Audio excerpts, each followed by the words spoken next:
nyata.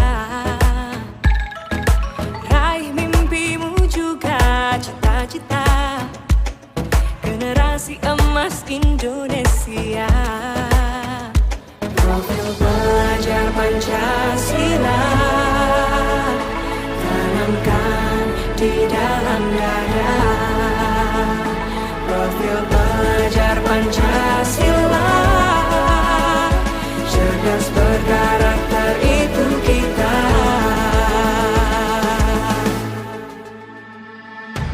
Beriman dan bertakwa pada Tuhan yang Maha Esa, berakhlak mulia, berkebinekaan global kita. Gotong royong, berjiwa mandiri, berpikir kreatif dan bernalar kritis. Perbedaan bukan suatu halangan untuk kita saling bergandeng tangan. Bhinneka Tunggal Ika, semboyan negeri kita yang harus kita jaga bersama. Profil pelajar Pancasila tanamkan di dalam dada. Profil pelajar Pancasila, cerdas berkarakter itu kita.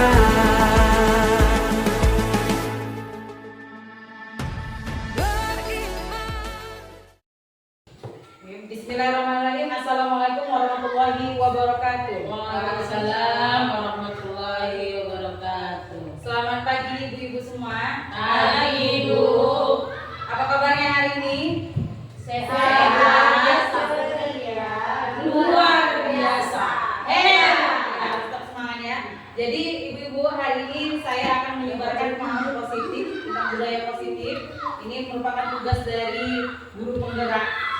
Jadi ibu-ibu, di sini saya bukan menggurui tapi hanya memberikan pemahaman saja tentang budaya positif. Jadi merdeka itu menurut Ki Hajar Dewantara artinya tidak hanya terlepas dari perintah, akan tetapi juga cakap buat memerintah diri sendiri. Itu menurut Ki Hajar Dewantara. Jadi untuk budaya positif ini ada delapan konsep. Yang pertama, perubahan paradigma belajar. Yang kedua, disiplin positif. Yang ketiga, nilai kebajikan. Yang keempat, kebutuhan dasar manusia. Kemudian motivasi perilaku manusia, posisi kontrol guru, keyakinan kelas, dan segitiga restitusi. Inilah yang akan kita bahas hari ini. Jadi yang pertama, pembelajaran dengan paradigma baru. Pembelajaran dengan paradigma baru merupakan pembelajaran yang dirancang berdasarkan prinsip pembelajaran berdiferensiasi, sehingga para peserta didik belajar sesuai dengan kebutuhannya berdasarkan tahap perkembangan sesuai dengan teori psikologi modern untuk mewujudkan profil pelajaran Pancasila. Tentu kita semua masih ingat kan profil pelajaran Pancasila itu apa-apa saja. Ada yang pertama, beriman kepada Tuhan Yang Maha Esa. Yang kedua, berkebinekaan global. Kemudian gotong royong, kreatif, berpikir kritis, dan mandiri. Miskonsepsi tentang teori kontrol. Jadi ini miskonsepsi yang sering kita lakukan ini.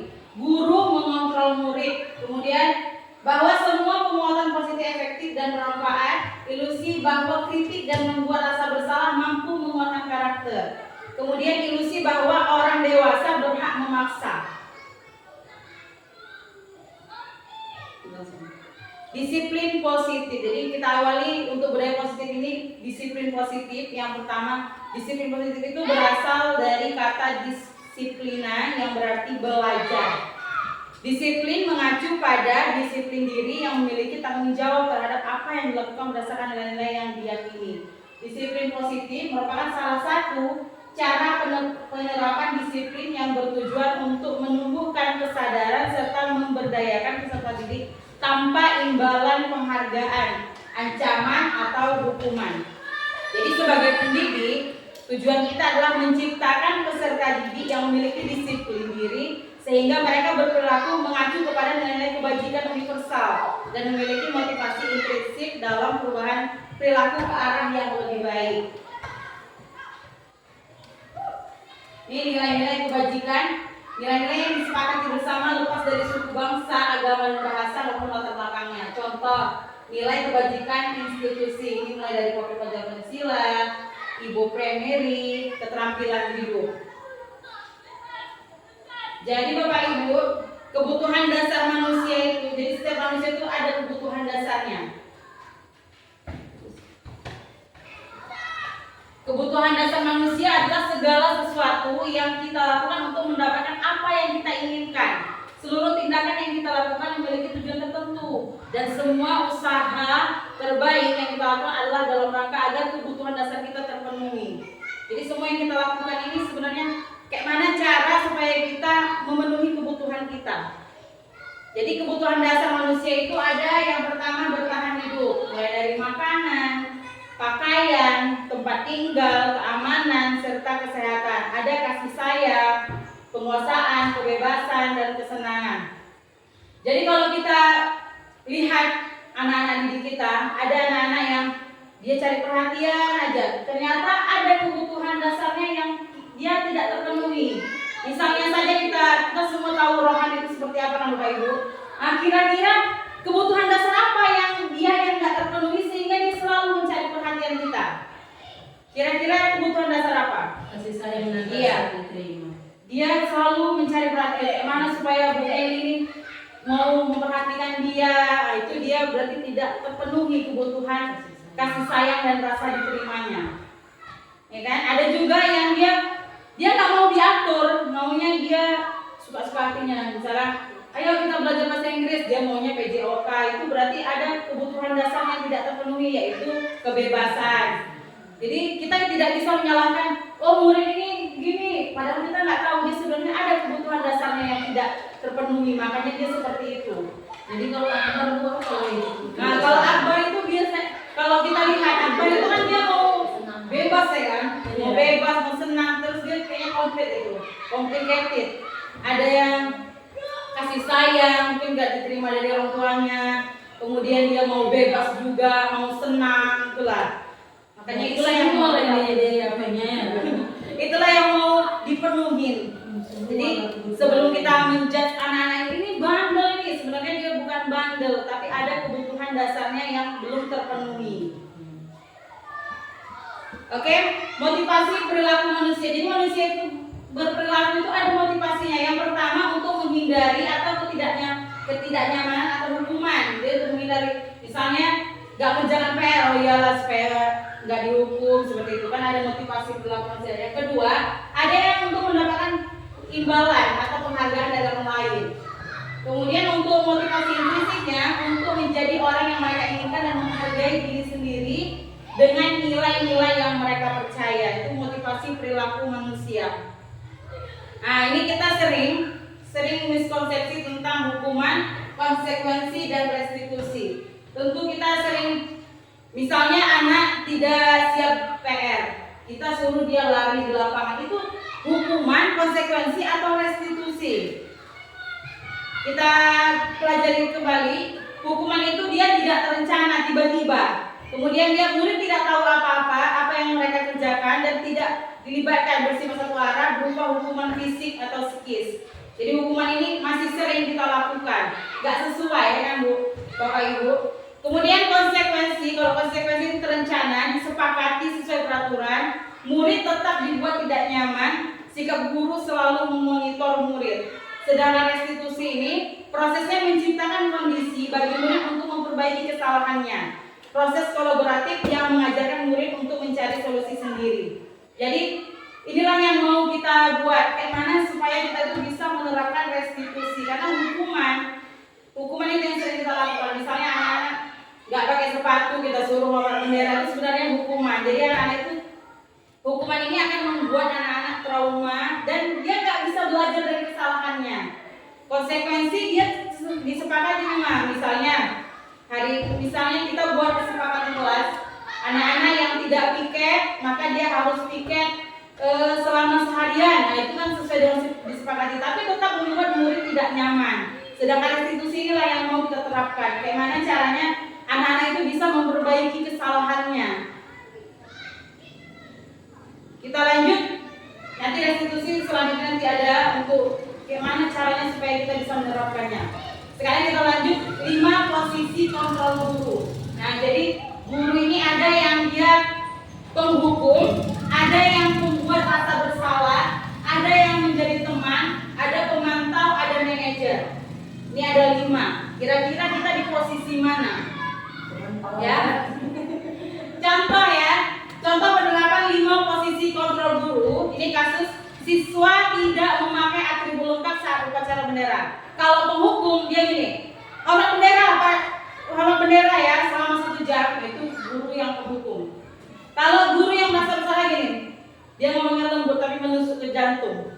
Berapa kali ibu bilang, kamu udah mengecewakan ibu loh nak. Nah itu dia memang dia lembut tapi langsung menusuk itu nak. Ibu, apakah ibu? Anak-anak nggak tahu itu bu. Iya.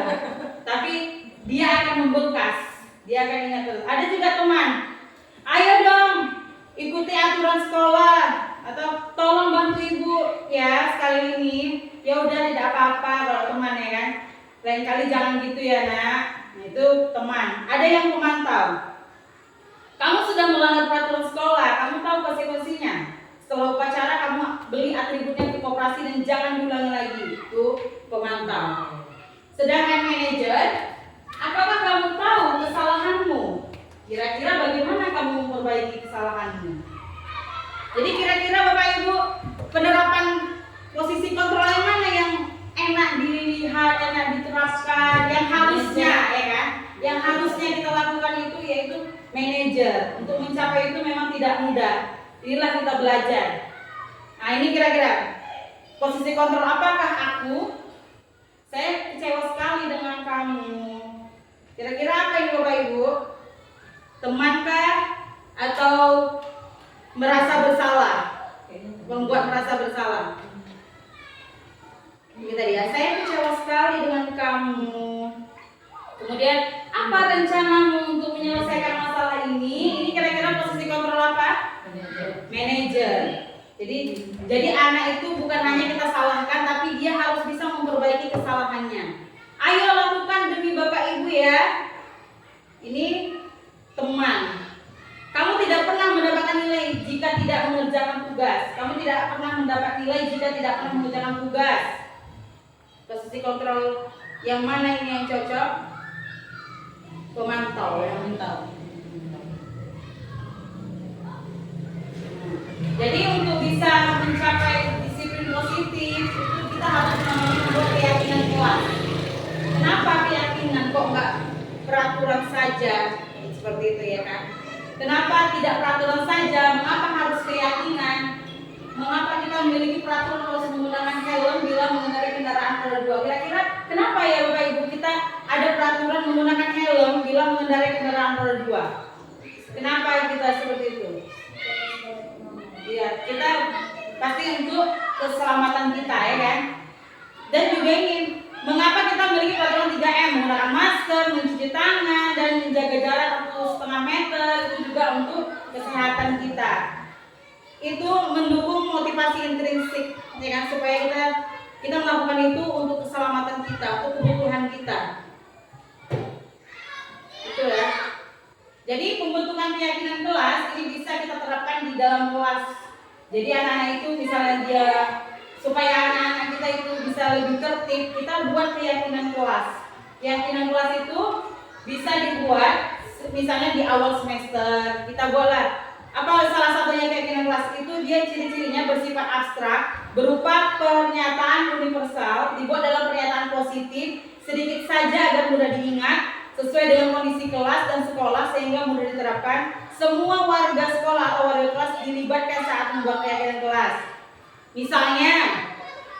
Misalnya kalau keyakinan kelas ini datang tepat waktu, misalnya saling menghargai, itulah keyakinan kelas. Tapi tidak boleh dengan kata-kata negatif, misalnya jangan buang sampah sembarangan, itu tidak boleh. Dia harus kalimat positif.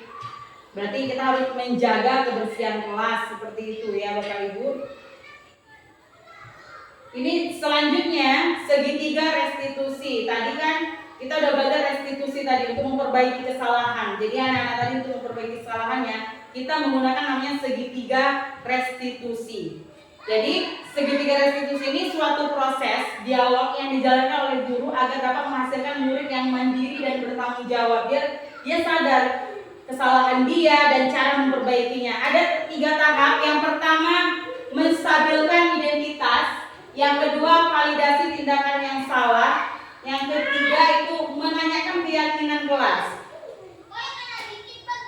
Misalnya ini, kita menstabilkan identitas. Jadi kita kasih tahu, misalnya ini tadi kan kami udah melakukan praktek. Misalnya anak ini datang ke sekolah, dia terlambat. Jadi kita tanyakan, kenapa kamu terlambat? Itu kan termasuk menstabilkan identitas ya. Kenapa kamu terlambat? Ya saya kesiangan Bu. Kemudian kita tanyakan validasi tindakan yang salah. Kita validasi yang dilakukannya itu salah, tapi dari kesalahannya itu bisa diperbaiki. Baru kita tanyakan dia, menanyakan keyakinan kelas. Kira-kira keyakinan kelas yang mana yang tidak sesuai dengan terlambat tadi? Ternyata udah dibuat keyakinan kelasnya itu anak-anak supaya datang tepat waktu. Nah itu berarti udah menanyakan keyakinan kelas. Jadi ada 3 dia tahapannya. Contoh ini ya Bapak Ibu, berdasarkan prinsip membuat kesalahan adalah bagian dari proses pembelajaran. Misalnya kata-kata untuk menstabilkan identitas ini seperti ini, berbuat salah itu wajar. Kita harus tahu juga ya kan, tidak ada manusia yang sempurna. Ibu bapak juga pernah melakukan kesalahan itu. Ibu bapak tidak mau mencari siapa yang salah, tapi ibu bapak ingin mencari solusi dari masalah itu. Kamu berhak merasa begitu. Itulah kata-kata untuk menstabilkan identitas. Jadi kita stabilkan identitas. Kemudian tindakan yang salah, validasi tindakan yang salah. Kamu pasti punya alasan mengapa melakukan hal itu. Padahal kamu bisa melakukan yang lebih buruk dari ini ya. Kamu patut bangga karena telah melindungi sesuatu yang penting buatmu. Kemudian menanyakan keyakinan kelas. Apa keyakinan kelas kita? Menilai apa yang telah disepakati bersama. Seperti itu. Ya Bapak Ibu. Jadi untuk hari ini itu yang dapat saya sampaikan. Lebih dan kurang saya mohon maaf. Assalamualaikum warahmatullahi wabarakatuh. Waalaikumsalam warahmatullahi wabarakatuh. Oke ya.